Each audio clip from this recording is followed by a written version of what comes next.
పహల్గామ్లో జరిగిన దాడిలో దాదాపు 26 మంది హిందువులనే, అది కూడా ఆధార్ కార్డులు, అడ్రస్లు, పేర్లు, అవసరం అనుకుంటే ప్యాంట్ విప్పి కల్మా చదవమని కొందరిని ఇలా చంపిండ్రని చెప్పి మాట్లాడుతూ ఉన్నారు. అసలు అది ఎందుకోసం అలా చేశారని అంటారు మీరు? ఇవాళ వాస్తవం ఏంటంటే కాశ్మీర్ విషయంలో ఇవాళ కేంద్ర ప్రభుత్వం అంటే మోడీ గారి నాయకత్వంలో ఒక సురక్షిత ప్రభుత్వం ఏర్పాటు చేసింది ఓటింగ్ ద్వారా, అంటే ప్రజాస్వామ్యం ద్వారా. అది ఓర్చుకోలేకపోతున్నారు పాకిస్తాన్కి సంబంధించిన ప్రేరేపిత ఉగ్రవాదులు ఎవరైతే ఉన్నారో. ఎందుకంటే గతంలో మీరు గమనించండి, ఈ 60 సంవత్సరాల పైన ఉన్న కాంగ్రెస్ ప్రభుత్వంలో ఏదైతే ఉందో, కేంద్రంలో కాంగ్రెస్ ప్రభుత్వంలో విచ్చలవిడిగా అంటే దాదాపు ప్రతిరోజు కాశ్మీర్లో ఏదో ఒక సంఘటన ఇష్యూ జరుగుతుండే. ఇవాళ ఎక్కడైనా జరుగుతూ ఉండే. ఇవాళ కాశ్మీర్ సమస్య అంటే అనేక కుంభకోణాలతో పాటు ఉగ్రవాదం కూడా పెచ్చరిల్లిపోయింది. ఇవాళ మోడీ గారు 2014 నుంచి మోడీ గారి ప్రభుత్వం ఏర్పడ్డాక ఇట్లాంటి సంఘటనలకి చరమగీతం పాడడం జరిగింది. అంటే ఆ చరమగీత పాడే క్రమంలో ఇవాళ మోడీ గారి ప్రభుత్వం ఇవాళ పాకిస్తాన్లో ఉన్న సామాన్యమైన ప్రజలు కూడా మోడీ గారిని మెచ్చుకుంటా ఉన్నారు. ఇవాళ కేవలం అక్కడ ఉన్న రాజకీయ నాయకులు, అక్కడ ఉన్న ఉగ్రవాదులు ఎవరైతే ఉన్నారో, అక్కడ యొక్క వేరే వేర్పాటువాద ఉగ్రవాదులు ఎవరైతే ఉన్నారో వాళ్ళు మాత్రమే వాళ్ళు వ్యతిరేకిస్తూ ఉన్నారు. మీరు గమనించండి, ఇవాళ పాకిస్తాన్లో ప్రజలందరూ కూడా ఇవాళ భారతదేశం లెక్క మాకు కూడా ఉండాలని చెప్పేసి వాళ్ళు గత మన కొన్ని మీడియా ఛానల్స్ కూడా చూడడం జరిగింది. ఆ విధంగా పరిపాలన కావాలని చెప్పేసి పార్లమెంట్లో కూడా ఒక వ్యక్తి మాట్లాడింది, వాళ్ళ పార్లమెంట్ కూడా ఒక వ్యక్తి మాట్లాడడం జరిగింది. మనని మెచ్చుకుంటా.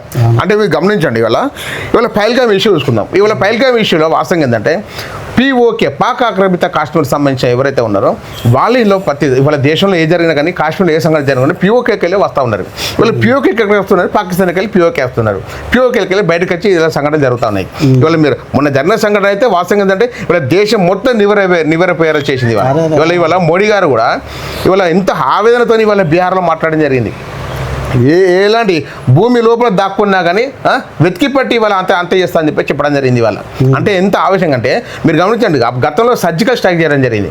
సర్జికల్ స్ట్రైక్ కన్నా 10 రెట్లు ఎక్కువగా ఇవాళ వాళ్ళు మూల్యం చెల్లించుకునే పరిస్థితి ఇవాళ వస్తుంది. ఇవాళ వారం రోజుల్లో మీరు రిజల్ట్ చూస్తారు. ఇవాళ పాకిస్తాన్ కూడా భయంగా ఉంది. ఇవాళ వాళ్ళు కూడా మొత్తం సైనికులు లీవులు క్యాన్సిల్ చేశారు. ఇవాళ ఎప్పుడు భారతదేశం మాపై దాడి చేస్తామని చెప్పేసి ఇవాళ ఎక్కడైతే పాకిస్తాన్లో ఉగ్ర సంస్థలు ఎక్కడైతే ఉన్నాయో, ఎక్కడైతే వాళ్ళ స్థావరాలు ఉన్నాయో ఆ స్థావరాలు అన్నిటి మీద ఇవాళ గురిపెట్టడం జరిగింది.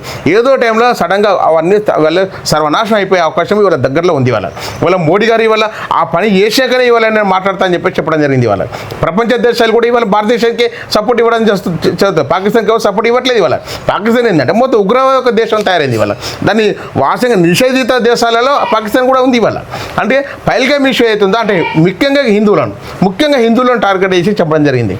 అంటే అతని పేరు చెప్తే నమ్మకుండా పైన టిప్పి సుంతి ఎంచుకోలేని చూసి కాల్చడం జరిగింది. ఎంత బాధాకరమైన వాస్తవంగా ఫస్ట్ నుంచి కూడా హిందువుల టార్గెట్గా పాకిస్తాన్ ఇక్కడ ఉగ్రవాదాన్ని పెంచి పోషిస్తూ ఉంది. హిందువుల మీదనే ఎందుకు ఇంతగా వాస్తవంగా ఏంటంటే భారతదేశం ఏదైతే ఉందో ఇవాళ ప్రపంచ దేశాలకు ఒక మార్గదర్శిగా ఉండడం జరిగింది. ఇవాళ మోడీ గారి నాయకత్వం ఓన్లీ మన దేశంలో కాదు, మీరు విదేశాలకు వెళ్ళినా చూడండి, హిందువుల పైన ప్రత్యేకంగా దాడులు జరుగుతూ ఉంటాయి.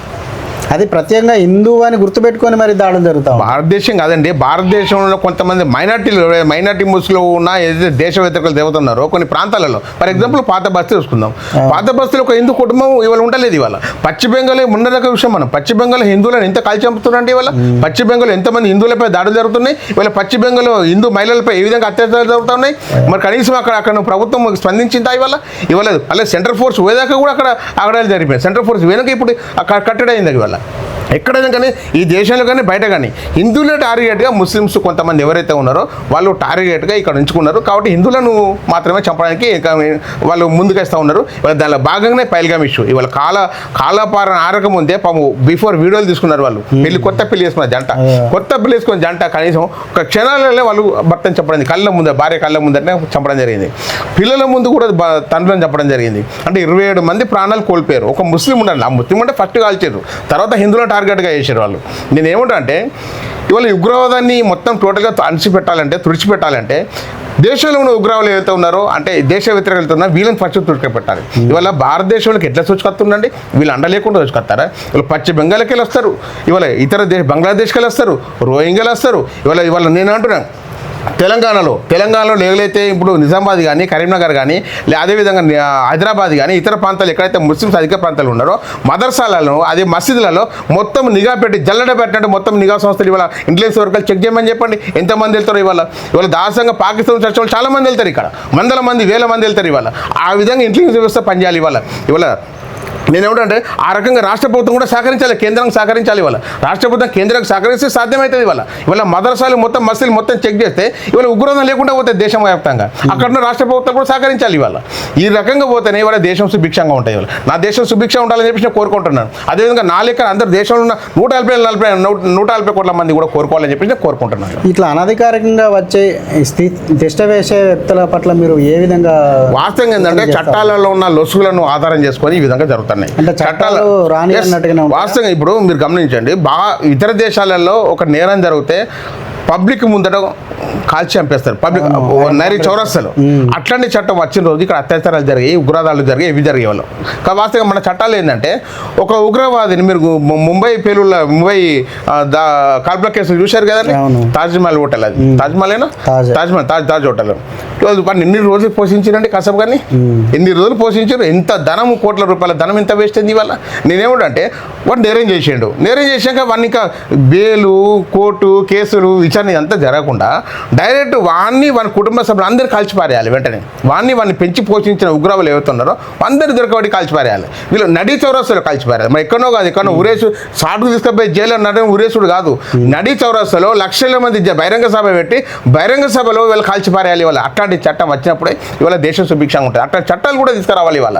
ఎందుకంటే అట్లాంటి చట్టాలు లేకపోవడంతోనే ఇవాళ ప్రభుత్వ ధరంతో ఇవాళ గమని కపిల్ సిబాల్ ఉండే కాంగ్రెస్ పార్టీ అగ్రనేత కపిల్ సిబాల్ మొత్తం దేశానికి వ్యతిరేకంగా, ధర్మానికి వ్యతిరేకంగా ఇవాళ ఢిల్లీ సుప్రీంకోర్టులో ఇవాళ వాదిస్తూ ఉంటాడు. ఇవాళ ఉగ్రవాదులకు అనుకూలంగా వాదిస్తూ ఉంటాడు. మరి కాంగ్రెస్ పార్టీ కావాలి, ఉగ్రవాద వ్యక్తులు ఉగ్ర సంస్థ కదా కాంగ్రెస్ పార్టీ. ఇవాళ కాంగ్రెస్ పార్టీ ఉగ్రవాద సంస్థగానే పేర్కొంటానని ఇవాళ వాస్తవంగా కాంగ్రెస్ పార్టీ ఏమిటి ఇవాళ దేశంలో ఈ విధంగా అలజడి స్టార్ట్ అవుతాయి. ఇవాళ కాంగ్రెస్ పార్టీ యొక్క పెంచి పోషించిన ఏదైతే ఉందో ఉగ్రవాదులు వాళ్ళే ఇవాళ దేశంలో అలజడి చేస్తూ ఉన్నారు. అందుకే నేను ఏమంటే కాంగ్రెస్ ఏదైతే ఉందో అది కాంగ్రెస్ కాదు, కాంగ్రెస్ అని చెప్పేసి నేను చెప్తా ఉన్నాను. ఇవాళ వాళ్ళ ఏదైతే దేశ వ్యతిరేక, ఇవాళ సోనియా గాంధీ విదేశీయురాలు, ఇవాళ వాళ్ళ కుటుంబ సభ్యులందరూ విదేశీయులే. ఇవాళ అందుకే దేశం పట్ల ప్రేమ లేదు వాళ్ళకు. నిజంగా దేశం పట్ల ప్రేమ ఉంటే ఇవాళ ఈ పరిస్థితి ఉంటుంది. ఇవాళ ఆనాడు జవహర్లాల్ నెహ్రూ తప్పు చేశారు, ఇప్పటి వరకు కూడా ఇవాళ రాజీవ్ గాంధీని హత్య చేశారు. ఆ రాజీవ్ గాంధీ భద్రతా వైఫల్యం కదా మరి, వాళ్ళ ప్రభుత్వం ఉంది మరి. అప్పుడు మరి ఎందుకు చనిపోయారు మరి ఇవాళ, ఎందుకు రాజీవ్ గాంధీ ఎందుకు చనిపోయాడు మరి?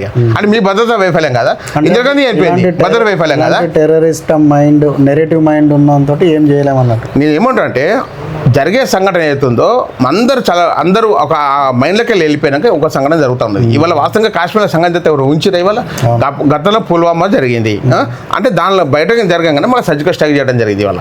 అంటే ఆ రకంగా మనకు మనం ఎక్కడ దాన్ని తిప్పి కొడుతున్నాం, కానీ వీటి ప్రాణాలు పోతున్నాయి ఇక్కడ. దేశంలో ఉన్న దేశభక్తుల ప్రాణాలు పోతున్నాయి ఇక్కడ. అది బాధాకరం.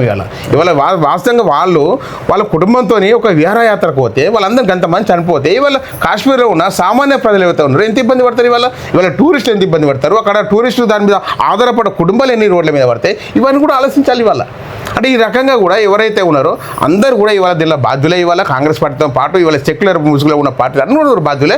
అందరూ ఇవాళ మీరు గమనించండి, ఇవాళ గతంలో 10 సంవత్సరాలు పరిపాలించిన కల్వకుంట్ల చంద్రశేఖర్ రావు ఇవాళ ఈ జన్మ ఇంతవరకు మాట్లాడలేండి. ఇవాళ మీరు గమనించండి, ఇంతవరకు ఒక్కసారి మాట్లాడలేదు. వాళ్ళు అసలు నేనేమో ఈ రాష్ట్రంలో ఉన్న 119 శాసనసభ్యులు కానీ, రాష్ట్రంలో ఉన్న ఎమ్మెల్సీలు కానీ, రాష్ట్రంలో ఉన్న పార్లమెంట్ సభ్యులు అందరూ కూడా ప్రతిరోజు కూడా ఒక గ్రామాన్ని ఎంచుకొని, ఒక మండలాన్ని ఎంచుకొని ప్రతిరోజు కార్యక్రమాలు చేయాలి ఈ ఇష్యూ మీద. వాళ్ళు ఎక్కడ చేస్తున్నారు ఇవాళ టీఆర్ఎస్ ఎక్కడ ఉన్నారు ఇవాళ టీఆర్ఎస్ వాళ్ళు? కూతురు కవిత కూడా ఏదో ఒక సందర్భంలో కాశ్మీర్ను మనమే బలవంతంగా ఆక్యుపై చేసుకున్నాం అన్నట్టు గుర్తు. వాస్తవంగా ఏంటంటే కేసీఆర్ ఏదైతే ఉందో ఆయన యొక్క రాజకీయ చిత్రత ఏదైతే ఉందో ఆయన యొక్క సొంత లాభం కోసం చేసుకుంటారు తప్పేసి దేశహితం కోసం చేయడండి. వాళ్ళ కుటుంబం దేశహితం కాదు, వాళ్ళ యొక్క సొంత కుటుంబ హితం కోసం మాత్రమే వీళ్ళ టీఆర్ఎస్ పార్టీ పుట్టింది. వాళ్ళ టీఆర్ఎస్ పార్టీ పుట్టిందే వాళ్ళ కుటుంబ హితం కోసానికి, వాళ్ళ రాష్ట్ర హితం కోసం కాదు, దేశహితం కోసం కాదు. అందుకే ఇవాళ కేసీఆర్ ఇవాళ బహిరంగ సభ పెడతా ఉన్నాడు ఇవాళ ఇది ఎలకతుర్తిలో. దీని ఏమంటా అంటే ఎలకతుర్తి సభలో మాట్లాడు కాదు, ఇవాళ నువ్వు ఒక క్యాండిడేట్లో పాల్గొను. ఇవాళ నువ్వు వాస్తవంగా 27 మంది కుటుంబ సభ్యులు చనిపోయారు కదా, వాళ్ళ కుటుంబాలకు ఆర్థిక సాయం చేయి. ఇవాళ నువ్వు ఎందుకు చేస్తారు? ఇవాళ మైనారిటీలు చనిపోతే ఆర్థిక సాయం చేస్తావు నువ్వు. ఇవాళ మరి హిందువులు చనిపోతే ఎందుకు ఆర్థిక సాయం చేయడం? బీఆర్ఎస్ పార్టీ స్టాండ్ ఏం చెప్తలేదు. స్టాండ్కి వాళ్ళకి స్టాండ్ ఉంటే కదా, వాళ్ళకి స్టాండ్ లేదు, ఏ స్టాండ్ లేదు వాళ్ళకు. వాళ్ళ స్టాండ్ అంతా వాళ్ళ కుటుంబం ఎట్లా ఆర్థికంగా లబ్ధి పొందాలి, ఏ రకంగా మనం కోట్ల రూపాయలు సంపాదించుకోవాలి, ఈ ఈతం తప్ప వేరే ఈతవే లేదు వాళ్ళ దగ్గర. ఇవాళ అంటే నేనంటే పైల్కామ్ ఇష్యూ ఏదైతే ఉందో వాళ్ళు ఎవరు చనిపోయిన కుటుంబ సభ్యులు ఎవరైతే ఉన్నారో వాళ్ళందరూ కూడా రేపు భవిష్యత్తులో వాళ్ళందరూ కూడా ఈ దేశ ప్రజలందరూ అండగా ఉండాలి. వాళ్ళందరూ కూడా ఆర్థికంగా వాళ్ళకు ఒకటి అకౌంట్ కూడా ఎంతమంది కుటుంబస్తులు చనిపోయారో వాళ్ళ అకౌంట్ ఓపెన్ చేయాలి. దేశం మొత్తం దాదాపు సెలబ్రిటీలు కానీ రాజకీయ నాయకులు అందరూ కూడా అకౌంట్లో డబ్బులు వేయాలని చెప్పేసి వాళ్ళ కుటుంబం రేపు బాగుండాలని చెప్పేసి నేను ఒక దేశభక్తుని చెప్తా ఉన్నాను.